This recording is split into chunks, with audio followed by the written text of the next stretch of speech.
Welcome to an all-new episode of the McFuture podcast. This is Steve Faktor, and today is the big one. This is the episode that will spark all sorts of controversy. There will be blood on the streets. There will be hashtags all up in your schnizzle. By now, you've probably seen lots and lots of articles and signs and books about inequality. The only thing I could hope for is that they were recycled properly.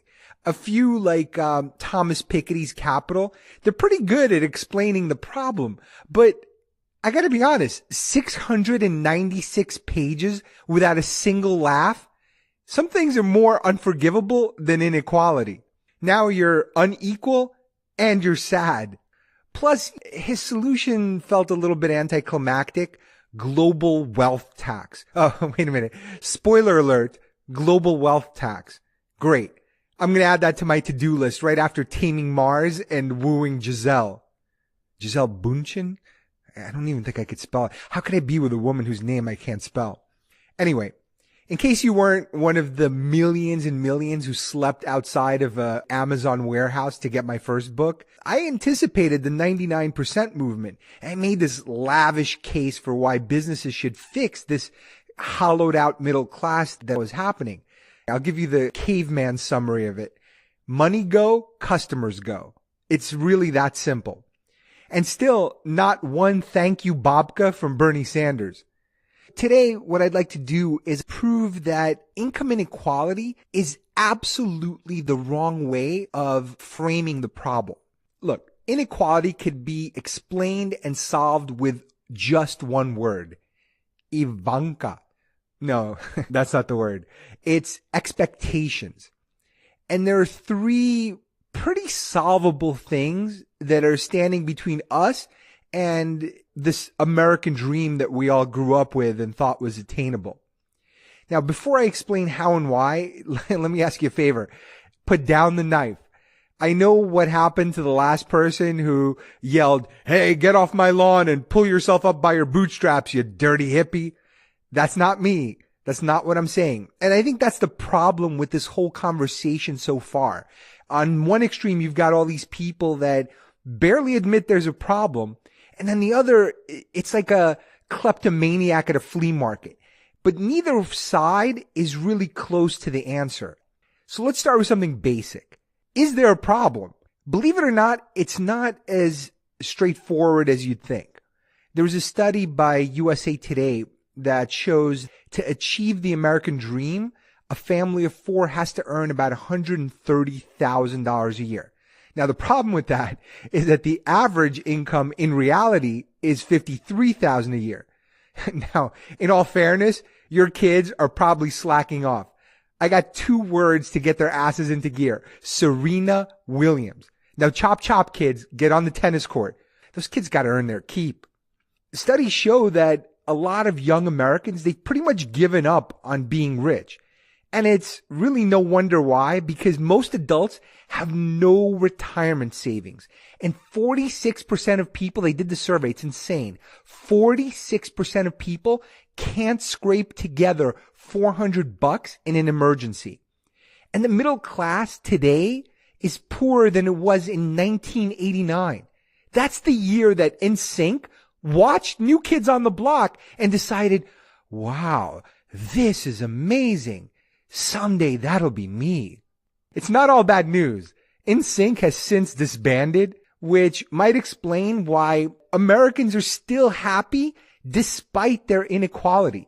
Many people would rather make $50,000 today than $100,000 in the 80s because of all the cheap, amazing technology we can use for porn, really. I mean, what do we use all this amazing technology for? And our middle class is still way richer than almost anyone else's. In your face, Paraguay. What's not really clear is if this idea of equality was ever real or sustainable in the first place. Maybe all that stuff we saw during the industrial era was a complete and total fluke.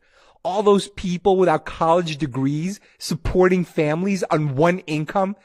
Yeah, right. What next? KFC chickens reassembling themselves like Voltron?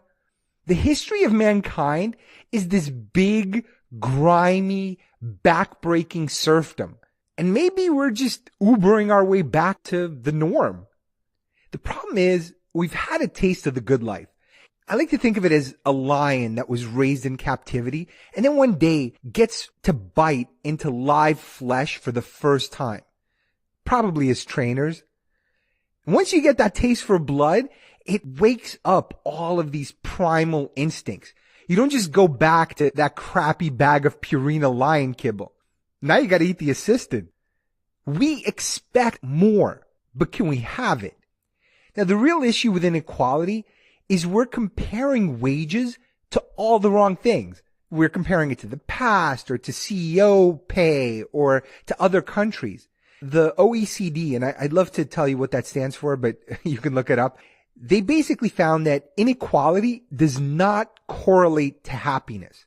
So my theory is income has to meet or exceed expectations. The first part of it is new innovations. When this country IPO'd in 1776, our list of expectations read like a homeless shelter with 2 stars on Yelp. Food, no rain in the living room, and maybe an occasional moose pelt. Yeah, eventually we got some good stuff like printing press and steam engine and locomotives, but most of those weren't going into your house, much less your pocket. Hey, is that an Orient Express in your pocket? Or, all right, you get the joke. It wasn't until the Industrial Revolution when we got really good stuff. We were able to drive Model Ts, watch I Love Lucy, and scorch our tongues with Hot Pockets.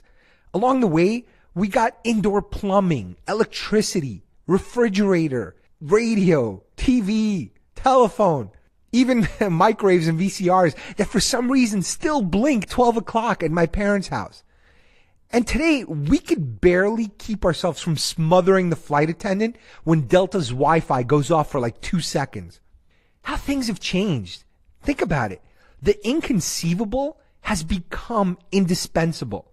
And it's not going to be long before we say the same exact thing about teleportation and sex drones and pocket meat replicators. By the way, just don't put the meat in the sex drone. Trust me, the cleanup. Making and selling this growing list of conveniences, it created tons and tons of jobs. Income started to rise along with it. So that let us afford, demand, and then expect more and more stuff, more and more conveniences.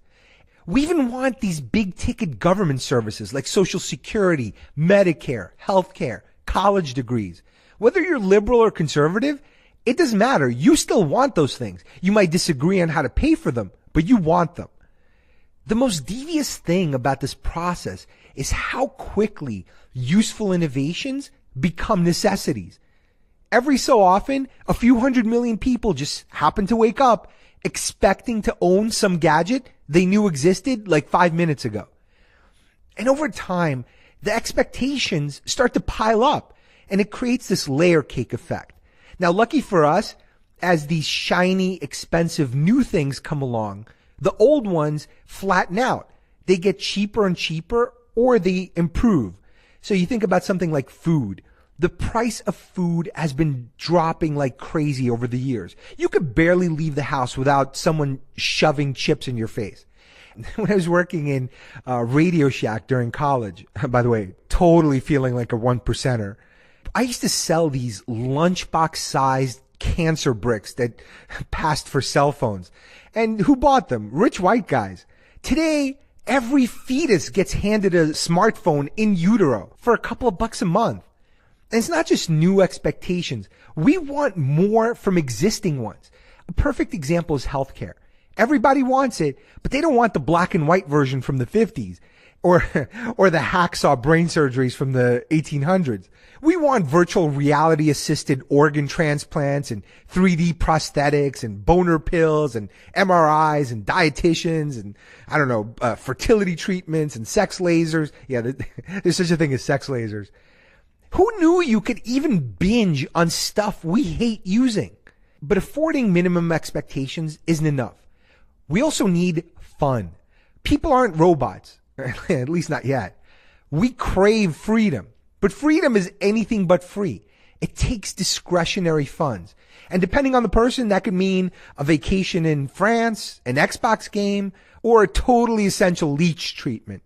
I'm looking at you, Demi Moore. I've seen you at the salon. Wealth can buy lots of freedom above and beyond basic expectations. The last thing we need is security or savings. Unless you're planning to die right after you retire, you're going to need another 20, maybe 30 years of savings. Maybe less in countries where Social Security includes nannies and foie gras. But you take these three things together, new innovations, fun, and security. Those are the three things that make up our expectations. Those are the things we should be comparing to income. So our optimal income is something that provides for all three things. As long as that formula stays in balance, most people are going to be content.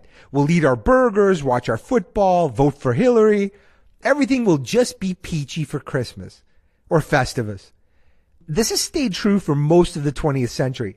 Old expectations almost got cheaper as new expensive ones came along. They kept pace with income. Then something strange happened. In the late 70s, American income started to stagnate, and our savings rate dropped from 16% to under 3% in the mid-2000s. America went on this huge shopping spree. And the reason for that isn't as obvious as you think. And it's also the key to fixing inequality. A lot of people blame the credit bubble for our binge, but all the recession did was it highlighted something we can't deny. The reason we're overspending is that expectations started piling up faster than ever. All these new inventions reach more people in less time than ever before. And we want them all, layer after layer after layer. The good news is our lives are getting better, faster, but we're stacking up expectations faster than a coked up Lamar Odom playing Jenga. Lucky for us, a lot of these new luxuries are affordable, but only because they're made with little labor or by little laborers. There's more to want, but fewer good jobs to buy it. And then when you think about self-driving cars and trucks, that's going to kill car ownership. And it's going to make transportation so much cheaper that it's going to be reflected in the price of everything. It's all going to get cheaper. But you know what? That's also going to snuff out entire job categories. It's so Romeo and Juliet. Even what we've witnessed with Occupy Bernie Sanders isn't about people suddenly falling in love with socialism or hating the rich or being turned on by grandpas who look like Larry David. Same with Trump. They're just byproducts of our expectations outpacing our ability to attain them. People are pedaling faster and faster, but never getting ahead. This creates a scarcity mindset. And we start to doubt everything from corporations to government to foreigners and eventually the American dream itself. There is a dirty little secret here. Even flat or even declining incomes can be optimal incomes as long as necessities get cheaper about as fast as new ones arrive. There are three specific expectations that are keeping our layer cake from compressing and breaking our formula to pieces: healthcare, education, and housing. And all three of them happen to be blessed with tons of government intervention. And these price distortions that are created by that are keeping the costs from compressing. I'll give you an example. If the government backed unlimited loans for computers, let's say in the 90s, the way it did for education and healthcare, guess what? We'd be talking about laptop inequality today. Dell, Lenovo, and Apple, they'd be soaking consumers the exact same way colleges do today. Actually, Apple does soak consumers, but for a different reason. We'd be taking out $30,000 mortgages to buy an iPad the size of a Buick. Not only are these three overpriced categories driving inequality, but they're stealing from us. What they're doing is they're gorging on money we'd otherwise save or maybe spend on other necessities. So they're robbing every other business in America because they're hogging a bloated share of the economy. There is a light at the end of this tunnel, though. Since 2008, the price of housing more or less normalized, and it's even dropped in comparison to some other prices. Just don't tell that to anyone apartment hunting in New York unless you're prepared to get violently hashtagged right in your Twitter. There's even better news. There's a lot of smart entrepreneurs that are innovating ways to plunge the cost of all three of these demons. We will get to optimal income, but the journey won't always be pretty. That's it for today. Don't forget to subscribe to the McFuture podcast. Tell a friend, tell your enemies. And don't forget to rate us 5 stars on iTunes or any other podcast program that you use. There's also in the show notes links to articles I've written that give you a little bit more depth on some of these subjects. I will be covering a lot more with my own monologues, but also with innovators and thinkers and cultural icons coming up. You're going to love it. I'm Steve Faktor. See you next week on the McFuture.